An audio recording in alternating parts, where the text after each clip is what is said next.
Well, good afternoon, everyone, and a very warm welcome to the IISS. My name is Antoine Levesque. I'm a research fellow here with a focus on South Asia. The China-Pakistan Economic Corridor, or CPEC, was inaugurated nearly 4 years ago, and its implementation has seen early successes. This multi-project initiative largely consists of energy, transport, and digital infrastructure development, and its role in China's Belt and Road Initiative has grown.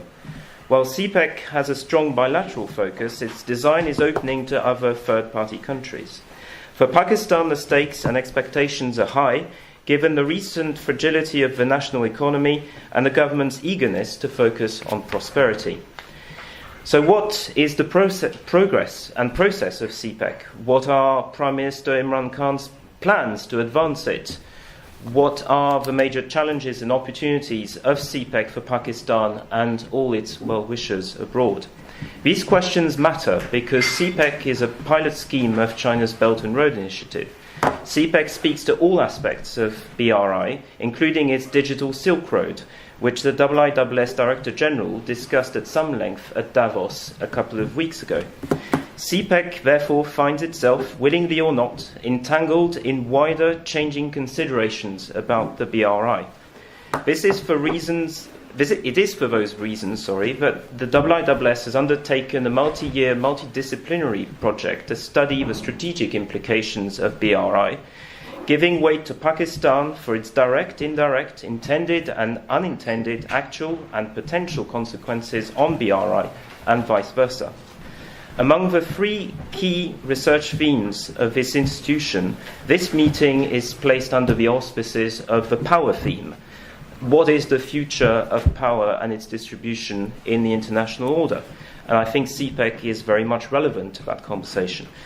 But obviously, too, CPEC is relevant to the two other themes we work on, the future of rules and even the future of war. To discuss these and related issues, I'm absolutely delighted to introduce Senator Mushahid Hussain from Pakistan. Our speaker is among the few truly qualified people to speak on Pakistan-China relations, especially CPEC, which has its own Pakistan Senate committee, which he previously chaired. Since 2009, he has led a very prominent and influential think tank in Islamabad focused on China-Pakistan relations. He currently serves as a chairperson of the Senate Committee on Foreign Affairs.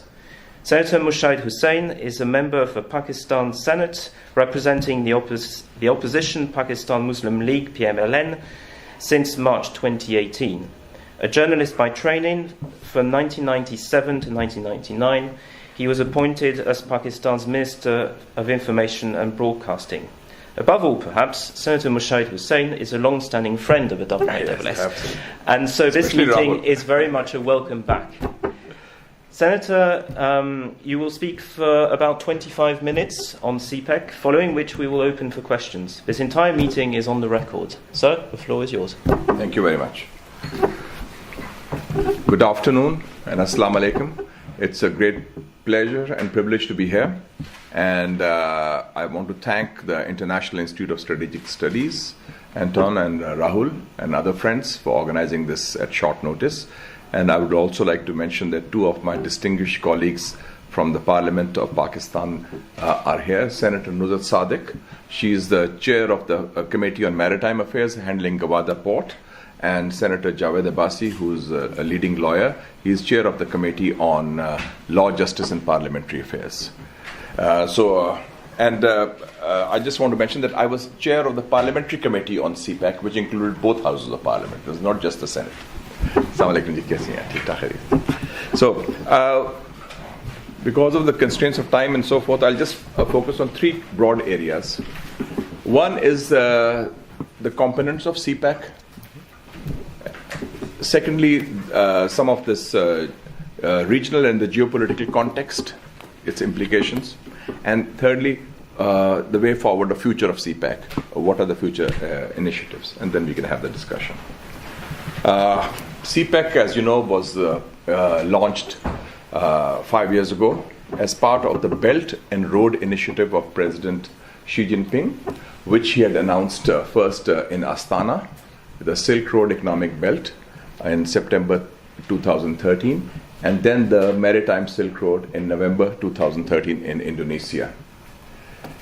There are currently 68 countries which are part of the Belt and Road Initiative of China. Pakistan is one of them. And the Belt and Road Initiative is probably the most significant diplomatic and developmental initiative of the 21st century in terms of size and scale. And it, as I mentioned, it includes 68 countries, and it has 6 different corridors. There's the other Eurasian corridor, Mongolia-Russia corridor, the corridor in Southeast Asia. What makes Pakistan's roles distinctive is that of the 68 countries, Pakistan is the only one which has a land and a sea link with China.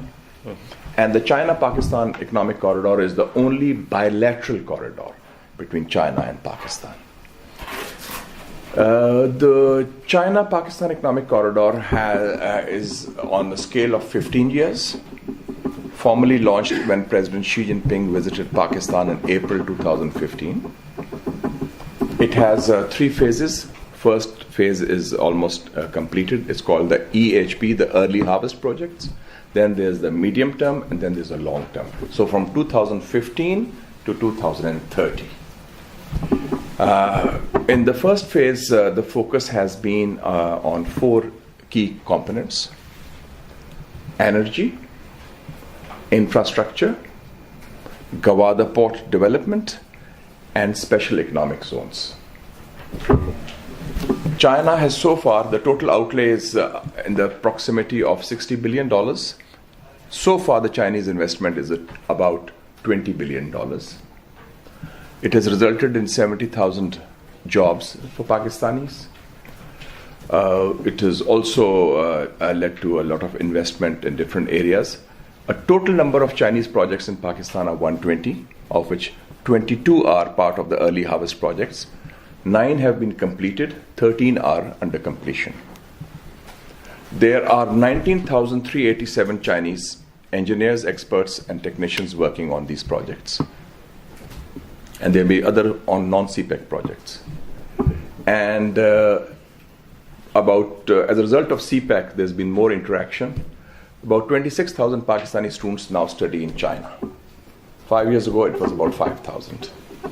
And another 25,000 Pakistanis today are learning the Chinese language in different areas. So there has been a lot of interaction also in the field of education and culture. Last year at the JCC, before that, the JCC is the key component which decides on what kind of projects they are from bilateral consultation. The Joint Cooperation Committee, it meets annually either in Beijing or in Islamabad. The National Development Reform Commission of China, and also the Pakistan's Planning Commission and Planning Ministry. And they agreed on adding new elements to that. Agriculture has been added on. Tourism and culture has been added on.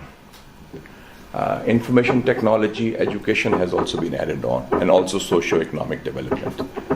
And for each area which have been added on, there are working groups which discuss specific areas. And the next phase is going to be a key one, is the special economic zones. 4 have been earmarked for each province. The first one has started off in Gawada port. The second one is in a place called Rashakai near Naushera in the Khyber Pakhtunkhwa province. The third one is in the city of Faisalabad, close to Lahore, not far from Lahore. And the fourth one is in Dhabeji, a place close to Karachi. So it's based on a certain criterion linked to markets, links to access to communication, and so forth. And that is going to be the next key area, because we are looking at the relocation of a lot of Chinese industry outside China, which are small and medium enterprises, $100 million, $200 million, $300 million, because they are no longer economically feasible in China. Their relocation could be in different parts of Asia. It could go to Cambodia, go to Vietnam, Sri Lanka, Malaysia, and inshallah Pakistan also. So that is where there will be JVs, and there will be not just JVs between Chinese and Pakistanis, but also yesterday I was in the British Parliament with their committee on BRI and also CPEC, and there also I met a lot of bankers and businessmen from Britain who are interested in that. So that is where the current situation stands. So this is the flagship and the pilot project of the Belt and Road Initiative. And in April 2019, there will be the second BRI forum, which our Prime Minister will also be attending as one of the key guests. Given the scale and size of this thing, the Belt and Road Initiative and CPEC, it has been extremely important in the geopolitical and the regional context also. And I think that we can see certain important, significant changes in terms of, I would say, almost a paradigm shift that is noticeable as a spin-off, inadvertent or deliberate, of CPEC at the global, at the regional, and at the national level. First of all, I think it clearly shows that since 30% of global growth is being fueled by China, and China is today the leader of globalization, the vanguard of globalization is the Belt and Road Initiative, and that was evident from the speech of Xi Jinping in Davos in January 2017. And we see, in our view, a certain shift in the global balance of political and economic power away from the West to the East. And the emergence of what many people feel the 21st century as the Asian century. So Asia is the happening place, and in terms of economy, whether it's China or India or Southeast Asia and so forth, and Pakistan is also a part of that. Ji Senator Anwarullah Kakar sahab aa jaye. He is a senator from Balochistan. Senator Asad Ali Junejo also. Part of the Senate election to have a seat.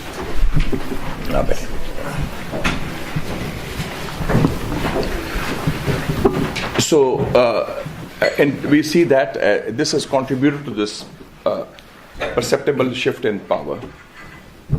Then also, I think in terms of, as the hub of connectivity, because of CPEC, we see the emergence of more of as a geo-economic concept, the emergence of what I would call a greater South Asia.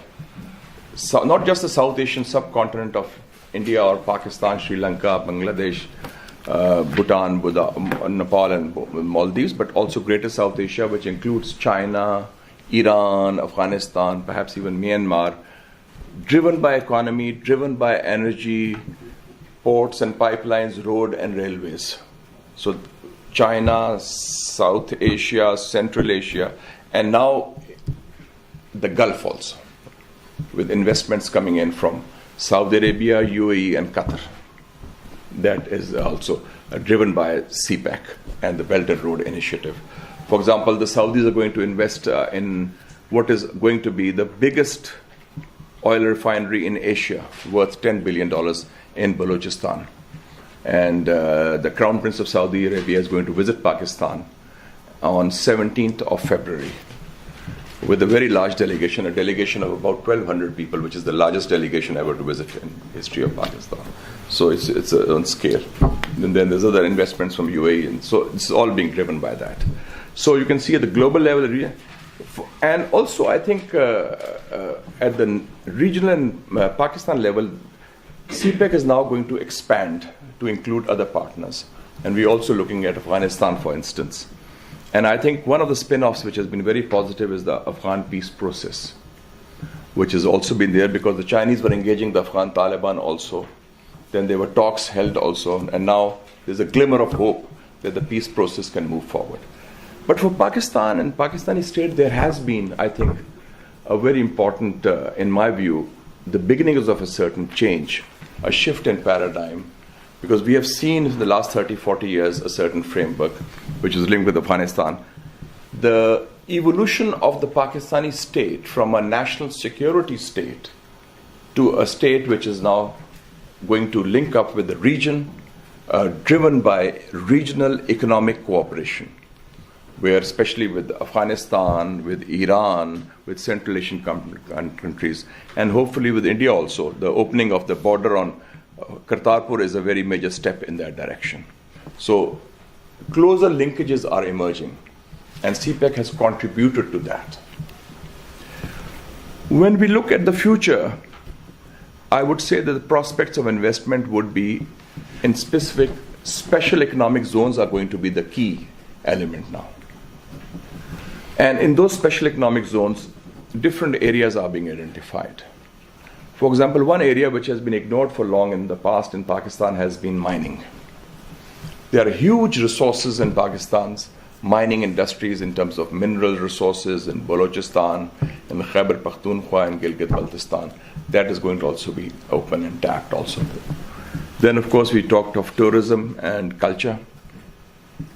And that has also, we have just opened up visa on arrival for 54 countries and online visas availability for 175 countries. This is quite a revolutionary change. It was in the offing for the last 2-3 years because of the security situation which has improved. And that has led to this great opening up. And since the last 3-4 days, I was discussing there are different British travel tourist operators who are now going to take some of their best people to Pakistan for selling of Pakistan as a potential market for tourism, and which is also being linked with CPEC. And then you mentioned the digital Silk Road, which is very important. That optical fiber line has now completed. It was a project from China, $44 million. And so that is also going to link up what you call the digital Silk Road. So that is a very important initiative also in that context. So, and in terms of security, there have been challenges. Last year, our security services foiled about 6 or 7 plots which were directed against that, but because of timely intelligence, they were warded off. One was there, which was apparent, was the Karachi consulate, Chinese consulate, but that luckily no lives of any Chinese personnel or diplomats was lost. But for that, there is a special security division that was established, and it was established during our meeting of the Parliamentary Committee on CPEC, which I chaired, and I've given you a report of the Parliamentary Committee on CPEC also. And can you just show it to me? That contains a lot of the, yes, this was the Parliamentary Committee on CPEC. So I'm giving it for your library. And also the Pakistan-China Institute, which I chair, we have regular publications. A recent one in December has this one, China-Pakistan Economic Corridor, Where is the Money Going, which is with you. And there's also one, we have also started an initiative which was started 5 years ago, China, Afghanistan and Pakistan Think Tanks initiative. We have meetings of that because we feel that Afghanistan and Pakistan are inextricably intertwined with that scenario. And this is also for you also. So I think that by the grace of God, it has been a success story. For example, Gwadar port lifted about 1 million tons of cargo last year, and it's going to be developing. Even though, in fact, the NATO forces last year were keen that maybe the supplies should go from Gwadar to Kandahar, while instead of Karachi to Torkham. That is 1,800 kilometers. Gwadar to Kandahar is 900 kilometers. So Gwadar port, Thar coal, we have the 5th largest coal facilities in Pakistan in the world in terms of coal reserves. And for the first time, Gwadar, the Thar is also producing coal, and it is being made to electricity. And we also have a study on women in CPEC, in which in Thar, which is one district of Pakistan where non-Muslims are a majority. It's a Hindu majority place close to the Rajasthan border. Women are playing a very important role as drivers of dumper trucks and drivers of other things. So that has also led to women empowerment in that context. So we feel that so far so good. And we are looking at other areas also. And this visit of the Prime Minister would be important in April. But before that, the Joint Cooperation Committee has already met to decide other working groups. So we also hope that maybe sooner or later, India would also be part of this regional connectivity, because India is already with Pakistan on the Turkmenistan, Afghanistan, Pakistan, India pipeline, TAPI. So earlier they were part of the Iran-Pakistan-India pipeline, but then they backed off under American pressure. But we feel that in this new regional connectivity and the new situation that is evolving, we hope that all the countries of South Asia, so India is the only country in South Asia which is not part of the Belt and Road Initiative as of now, otherwise all the countries are.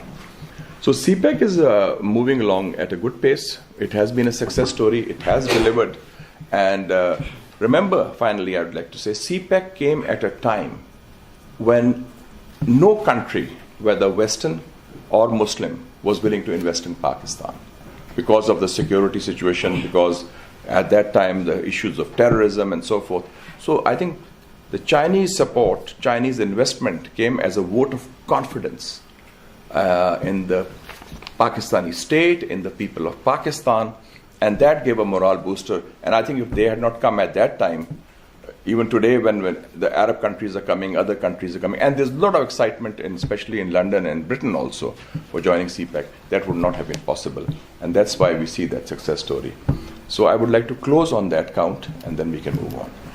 We also have from Balochistan, Senator Kakar, so if there are specific questions on Balochistan, he can also tackle. She's also handling Gwadar port, but I'll be open to any questions. So thank you very much, and again, welcome to your colleagues in the room. Before we open for questions, I'd like to ask two questions of my own. One, I think you referred early on in your presentation to CPEC being a strictly bilateral endeavour between China and Pakistan, and standing out in that respect in the BRI construct. How do you reconcile that belief or that assertion with those overtures to third parties in Gwadar and elsewhere? And what are the incentives, the real incentives, because business people have been asking me, what are these incentives for people to seek out participation in CPEC in that regard? And second, what so far has been the impact of CPEC on broader Pakistan-China relations? You referred to Pakistan as a national security state. I think we can expand that somewhat and infer that so far historically the Pakistan-China relationship has been driven by a military core, a military and security focused core. So how if at all, has CPEC had an impact on this? Thank you. Thank you. The first phase was it had to be bilateral because it was linked with Pakistan's own internal issues. For example, I remember when the 2013 elections were taking place. We just had elections last year also. There were two big issues in Pakistan in the election campaign. One was terrorism. The other one was energy shortage, or load shedding as we call it. Yeah. In this year's elections, these were not issues any longer because they have been either resolved to a large extent or they have been contained and diffused. So that also has given a certain confidence that we can now have a more conducive environment for this kind of opening up and investment. And that is why we are looking at other partners who are keen to invest, and our neighboring countries also. And so that conducive environment, which CPEC has also served as a catalyst, has played a role. It was very clear that once CPEC came in, we talk of national security. Yes, national security has been very, very important because we live in a neighborhood where actually Pakistan has been in the eye of the storm for the last 40 years. I have read European history. There was the 30-year war in Europe from 1618 to 1648, followed by the Peace of Westphalia. But Pakistan since 1979 has been in the eye of the storm after Afghanistan. We have had the most successful inland war against terrorism of any Muslim country after 9/11. At a very huge cost, 75,000 women, children and men and civilians and soldiers lost. We have also hosted in this period the largest refugee population for the longest period in history. The largest in terms of numbers, 3.5 million and so forth, and it's still there. So, and this transition, and I agree with you that it started off, the core was the military component in Pakistan-China relation, but now that has now broadened to include the economic dimension. And the CPEC is the as of now, it is the key element. I would say the main pillar of our relationship. Of course, the military relationship remains.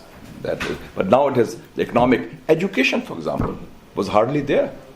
Language learning was there. In fact, when we talk, in my think tank, we talk of the 3 C's: corridors, culture, and connectivity. And it was I who put it.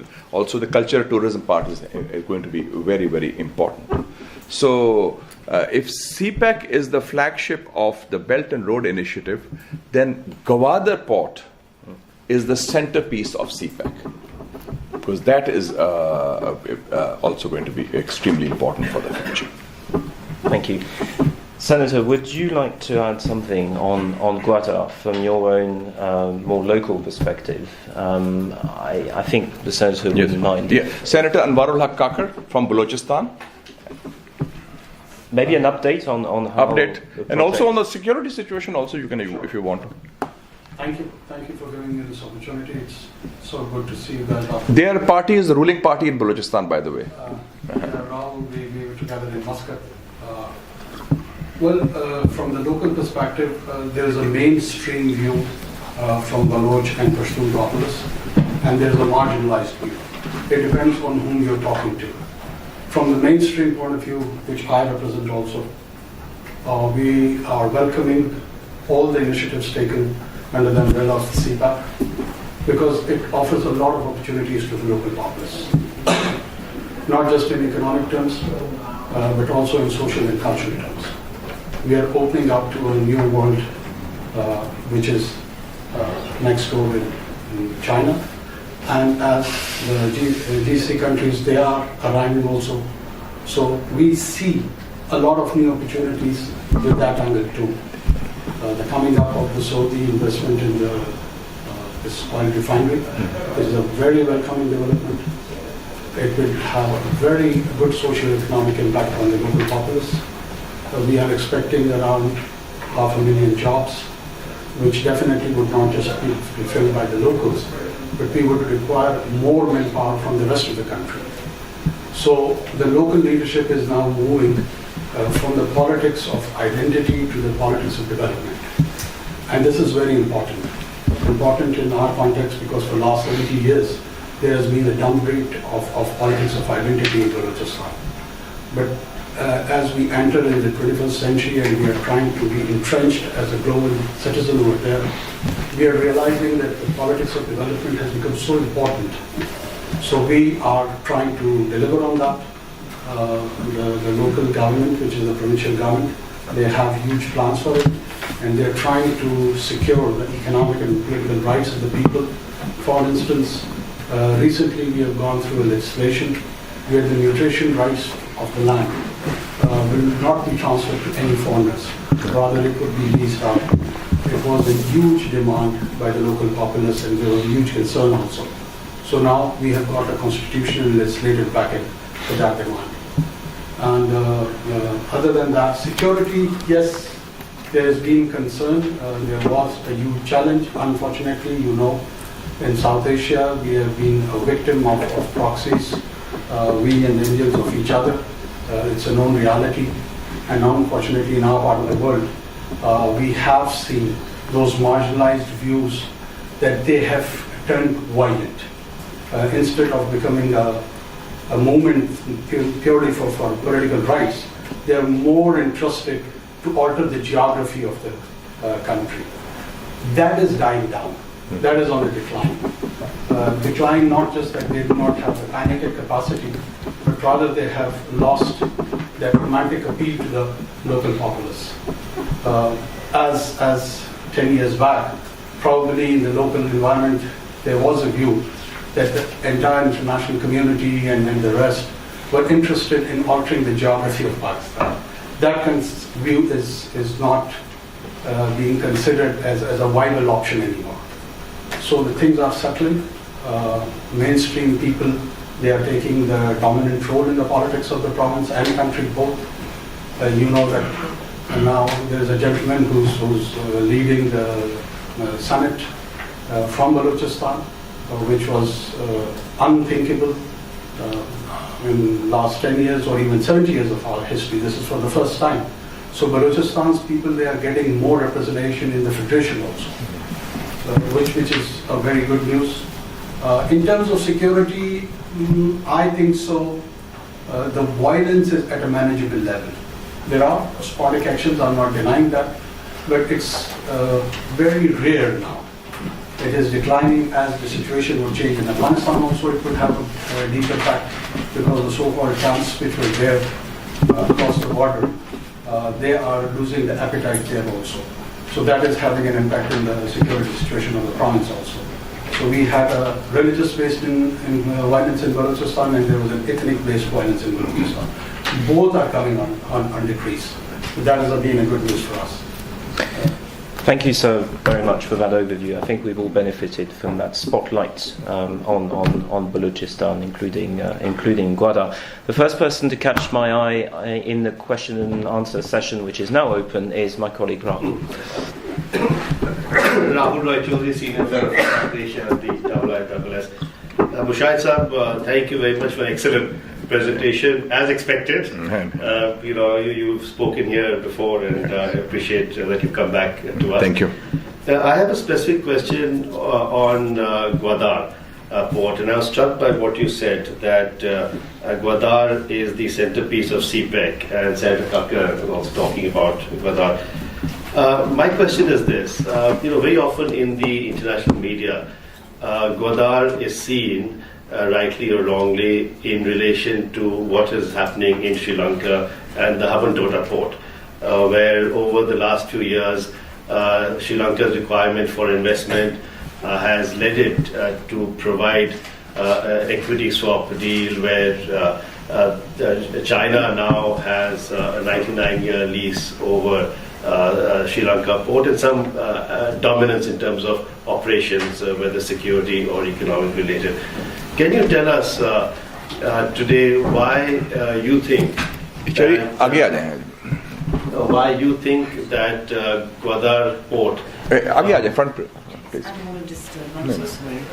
Can you tell us why you think that Gwadar port should not be compared to what is happening in Hambantota, and what safeguards you are looking at in this respect?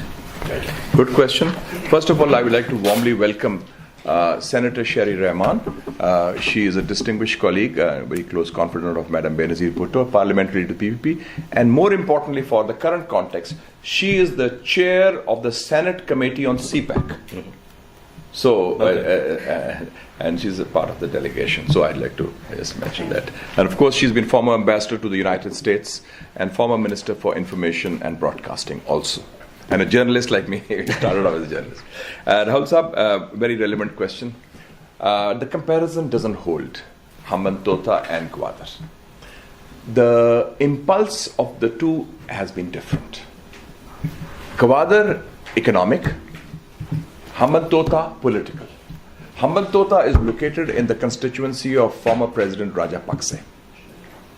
And he needed a port to bolster himself politically in the context of Sri Lanka.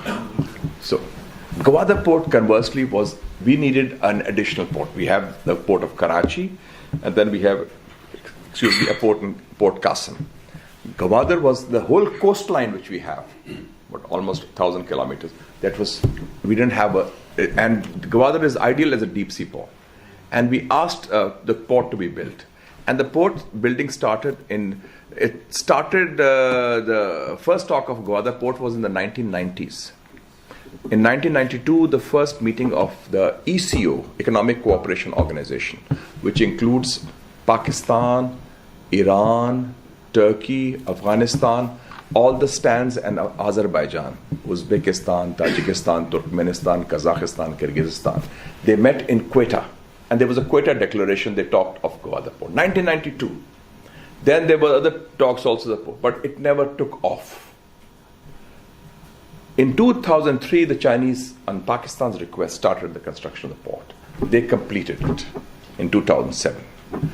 And then the Chinese said, okay, we built the port for you. Now you run it and you do it.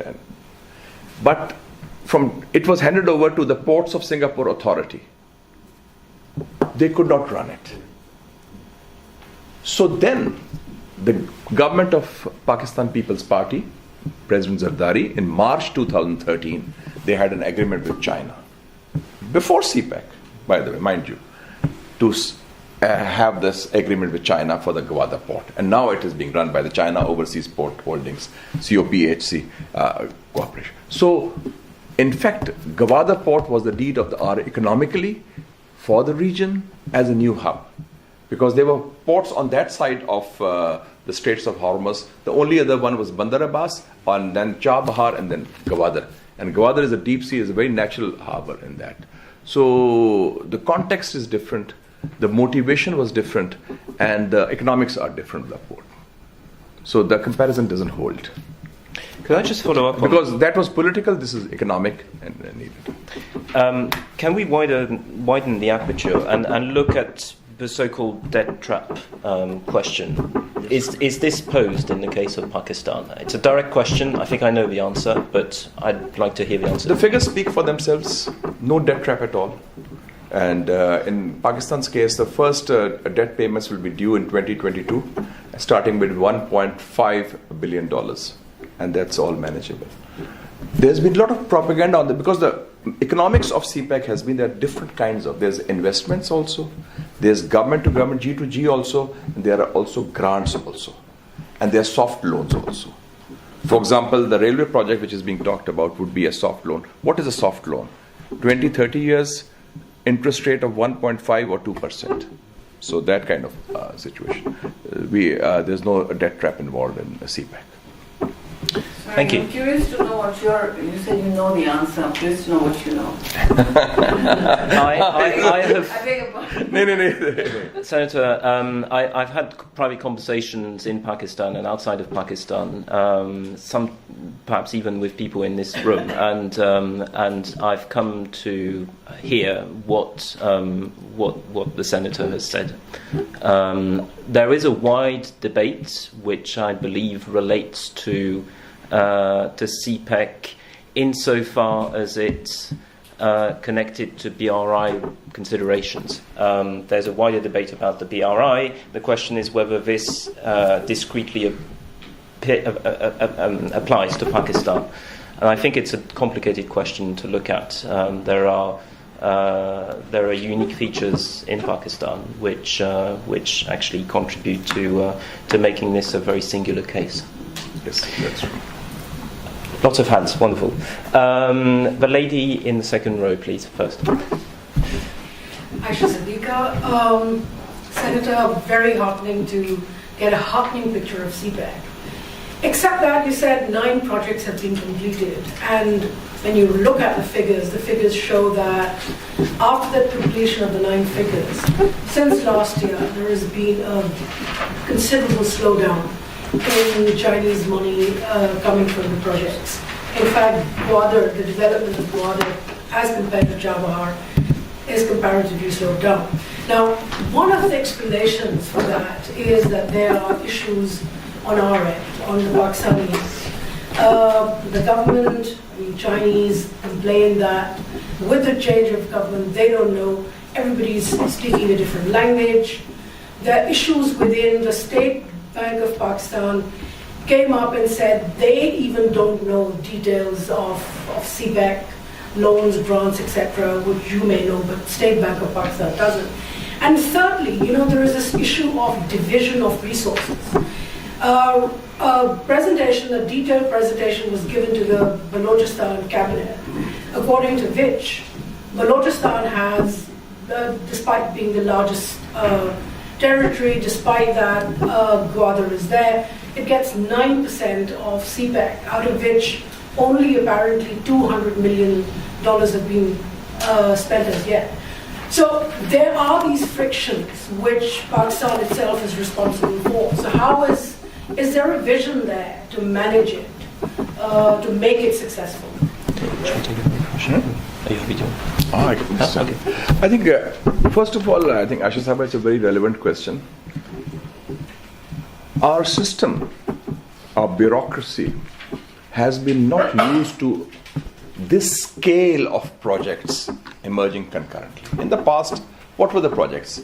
Aid to Pakistan Consortium, World Bank or Asian Bank, $500 million. $1 billion maybe. And that was in a certain one sector alone. Here the scale and the size and the content of projects have been so much. I'm amazed that they have been able to move that fast. So there have been issues at the end of bureaucratic red tape, absence of coordination within our system, and sometimes lack of communication between the provinces and the center. For example, it was decided to have a power plant in Quetta, in Gwadar, 300 megawatts. For 9 months, the project was blocked because the chief secretary was opposed to that. And this was told to me by the, for example, these are some of the issues. There were other land issues. So the slowdown was linked with the election campaign in Pakistan. Yes, that you mentioned. That was latter half of 2017 to the first half of 2018. Now, after the last meeting of the JCC, which took place in Beijing, which was 18th or 20th of December, things are moving. For example, on Gwadar, the agreement was very clear now on the Gwadar International Airport, which is something which is a grant from China. There were differences. The Pakistani side wanted a large runway which could also accommodate A380 planes. The Chinese said, let's move step by step because so far the ATR planes are coming. But then they agreed that, okay, we'll have the runway will be large, but the building size will be small. So let's start with that. For example, there were these issues that were there. So that slowdown phase is now over. And especially in Gwadar, the things are going to pick up. It's not just the international airport, it's the East Bay Expressway also. It's also linked with the power plant also. And then a lot of other development activities are taking place. Special Friendship Hospital established, Vocational Training Institute, Gwadar Institute of Technology, and a lot of technical training for people from Balochistan especially and Gwadar especially to take up positions in the Gwadar port. So if you want to add something to that, Kakar Sahab, you can. Well, I know probably she's referring to one of the cabinet's position in which the Chief Minister did mention about that there was lack of projects in the previous government. But that, is a position of a political government which wants to have more. It does not mean that we have nothing. We are a government, we want to have more inclusion, more projects for the province, for the people, which is the right of any government. No. So that was not probably sort of a discomfort showing on the entire CPEC project, but it was something which we wanted to convey to the center that we require and need more. That was the message. This comes also off the backdrop of comparatively lesser Chinese investment in the BRI writ large.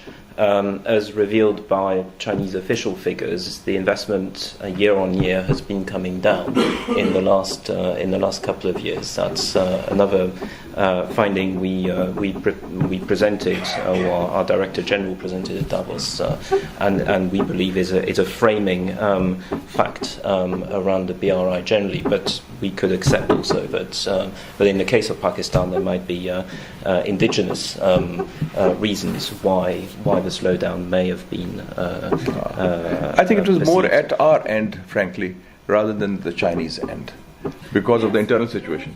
Yes. I just wanted to add, Yes. with your permission, that there's a series of questions coming up, something like what Aisha just mentioned, and they're coming at us from Pakistan actually as well.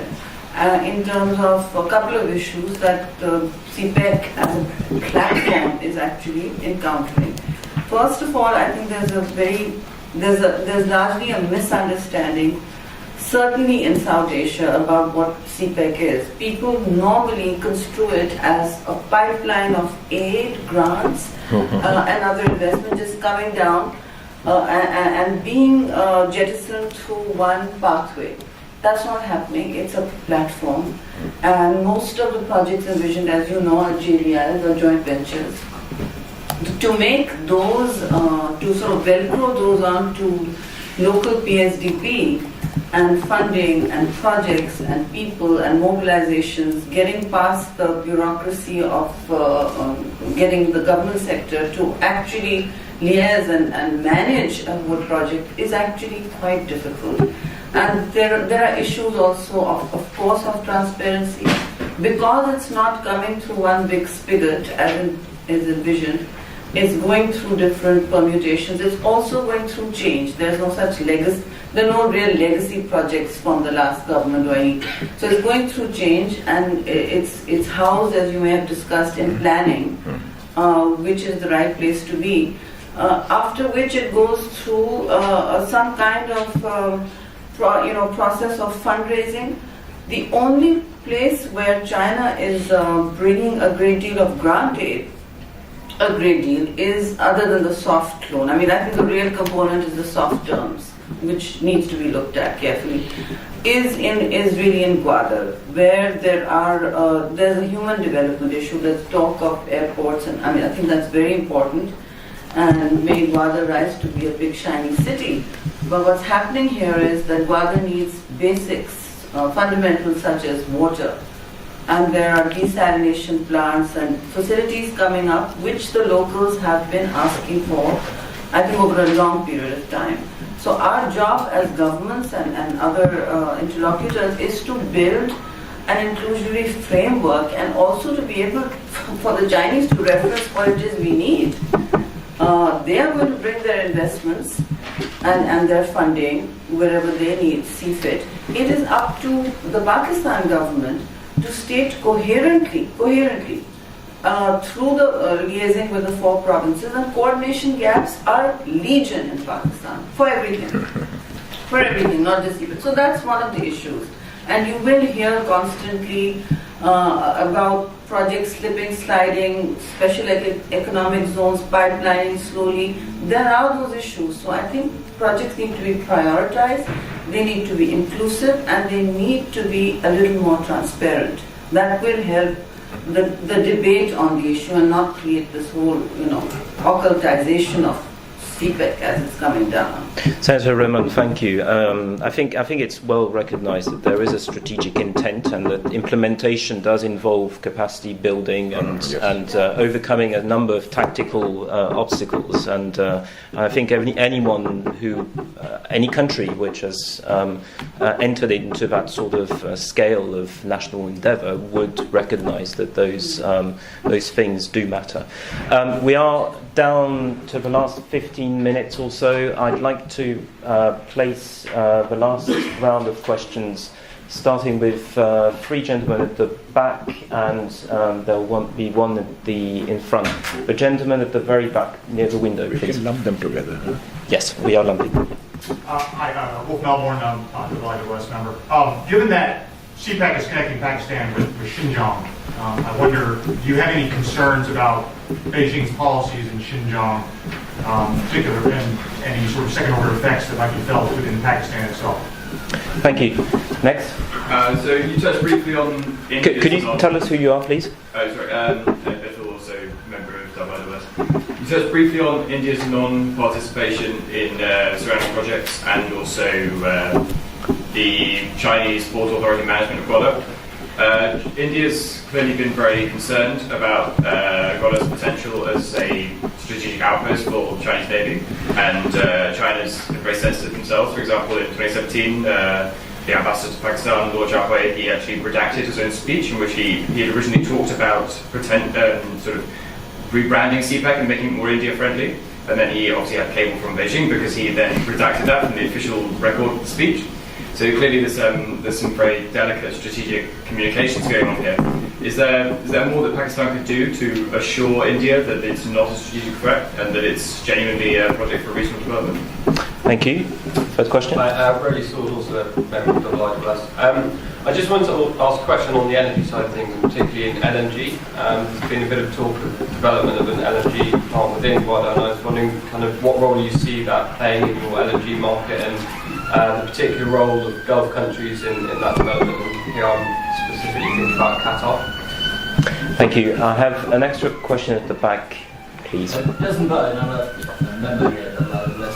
I'd just like to ask you, Senator, about special economic zones. They've been enormously successful in some places, and in not least, I recall 30, 40 years ago in China with Shenzhen and so on. I mean, do you have a vision in Pakistan of whether these are going to be high-tech, is this going to be low-tech, is this just kind of customs-free? I mean, what is it? And do you have, if you're looking at kind of advanced technologies, do you have the trained manpower to kind of to make those work?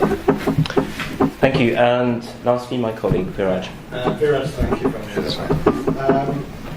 just want to ask, what are the practical implications of the 9 projects that have been completed so far, the infrastructure that has been built so far in Pakistan? Has it made a difference to Pakistan, and has it made a difference to the wider Pakistan-China relations? Thank you. So over to you.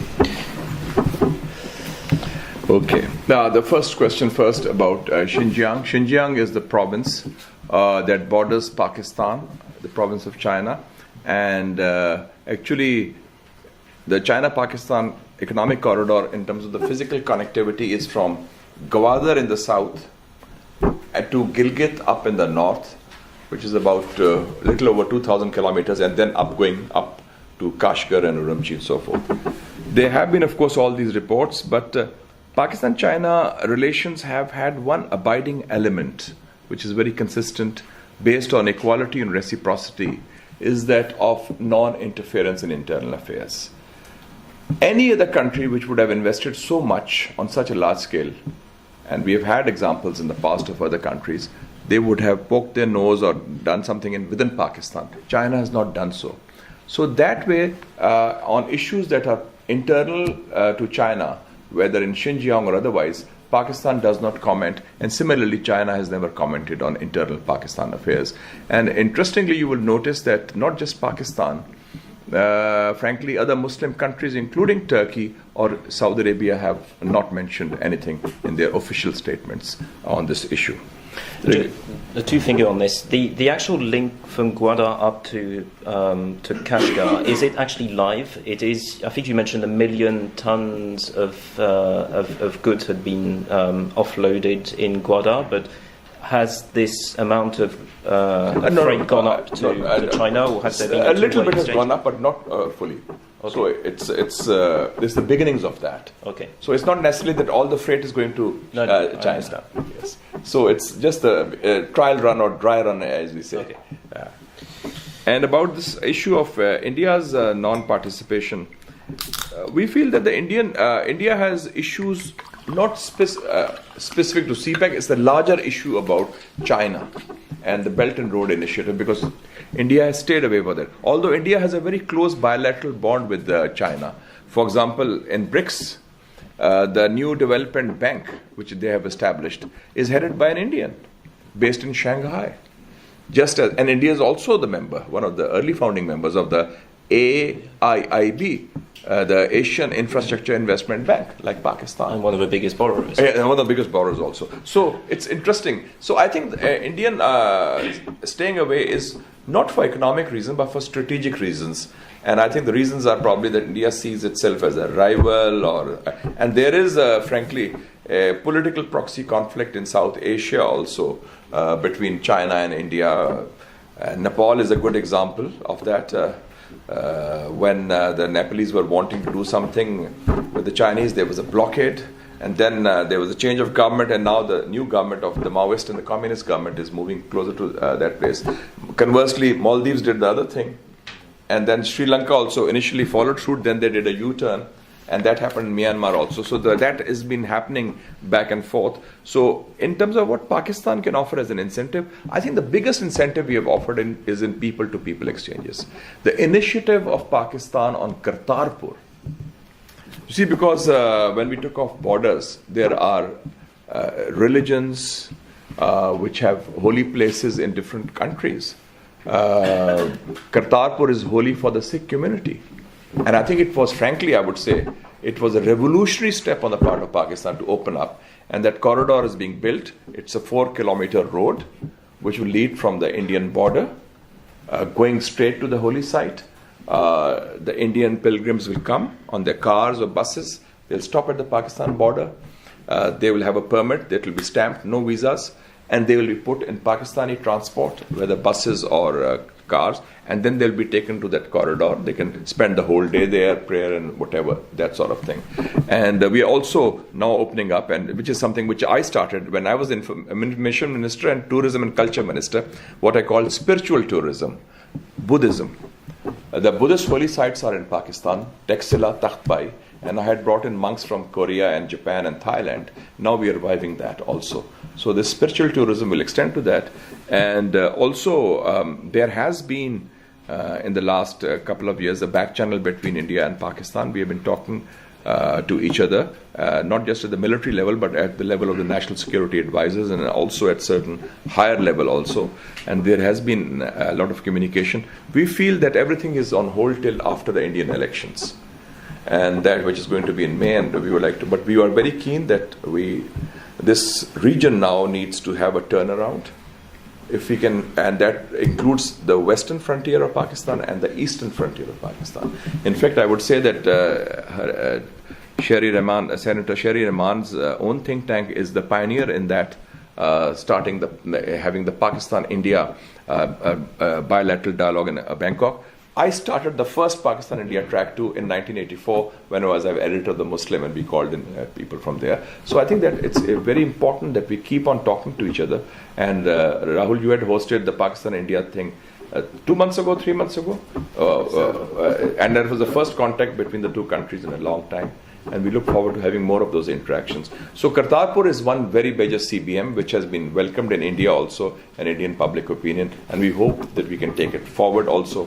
And but we also feel that the issue of Kashmir is an impediment in that, because the human rights violations in Kashmir are a fact which is recurring and which have caused concern in the international community, and also the reports from Britain, from UN Human Rights Council, and now the European Parliament hearings also on that.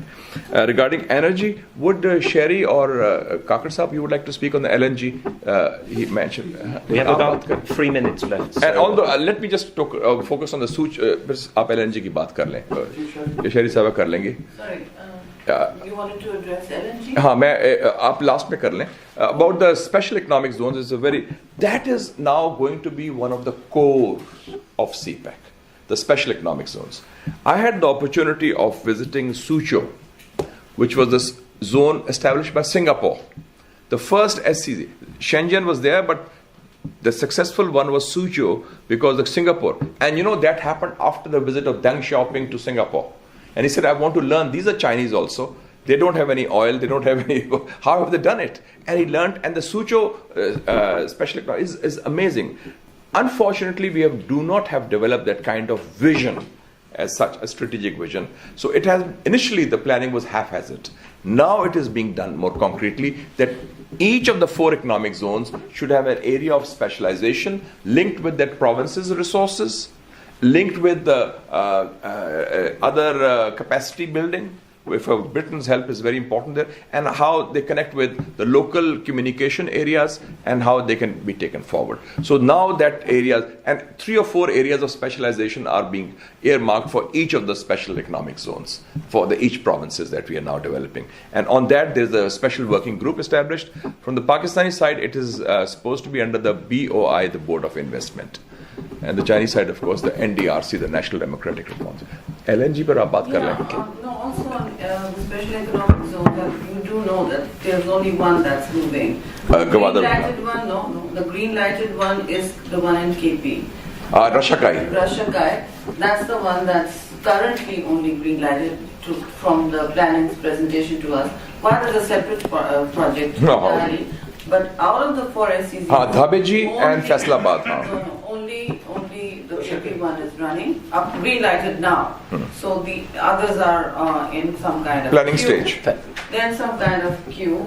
And speaking to the LNG thing, I'm not steeped in the LNG economy, but it is now becoming really. I think the government is looking at the crisis and the circular debt also issues, and trying to convert the old contracts which they had rejected, mostly Qatar, into new ones for upholding. I think they're going to uphold the LNG, the two big terminals that are actually going to operationalize it. And I think there's a third RLNG prospect also, but that's associated with the two terminals. Right now, that's the only thing we know of, that they are looking to operationalize existing contracts which they had rejected. But that's not part of CPEC. That's not part of CPEC. Well, I mean, we were told this it's not really part of CPEC at all. So LNG as a CPEC venture, I mean, it's not a CPEC venture as such, but it will continue as it did. Thank you. Could we just address, I think, the last two unaddressed questions very briefly? There was Biraj's question, and I think there was a question about second-order strategic signaling. The practical impact of yes. Another one was? And there was one around the unintended strategic signaling that CPEC projects, not just towards India, but also towards the Indian Ocean.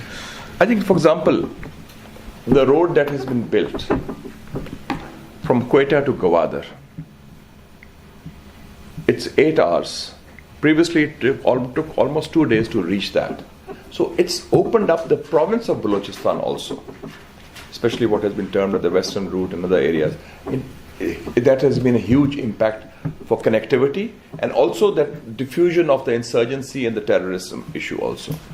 And then if we have been able to produce about over 10,000 megawatts of electricity in the last 4 years, that's been remarkable by Pakistan standards.